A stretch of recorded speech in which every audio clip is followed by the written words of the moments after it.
നിശബ്ദമായ പോരാട്ടം. അരവിന്ദിന്റെ ലോകം ഇപ്പോൾ മൊബൈൽ സ്ക്രീനിലെ വ്യൂസ് എന്ന അക്കങ്ങളിൽ തളച്ചിടപ്പെട്ടിരിക്കുകയാണ്. വെറുമൊരു ഉപയോക്താവിൽ നിന്ന് ക്രിയേറ്റർ എന്ന നിലയിലേക്കുള്ള അവന്റെ വളർച്ച വലിയൊരു ഭാരമായി മാറിത്തുടങ്ങിയിരുന്നു. രാപ്പകൽ നീണ്ട എഡിറ്റിംഗും ട്രെൻഡുകൾക്ക് പിന്നാലെയുള്ള പാച്ചിലും അവന്റെ സ്വസ്ഥത കെടുത്തി.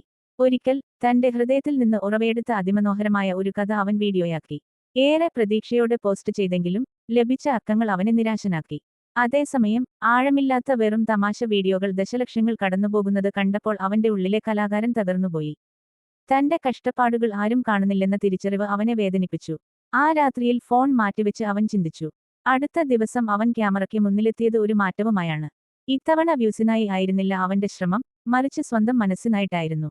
വലിയ എഡിറ്റിംഗോ പകിട്ടോ ഇല്ലാതെ തികച്ചും സത്യസന്ധമായ ഒരു അനുഭവം അവൻ പങ്കുവെച്ചു. അത്ഭുതമെന്ന് പറയട്ടെ, പിറ്റേന്ന് അവന്റെ ഫോണിലെ നോട്ടിഫിക്കേഷനുകൾ നിലച്ചില്ല. ലക്ഷക്കണക്കിന് ആളുകൾ ആ വീഡിയോ കണ്ടു.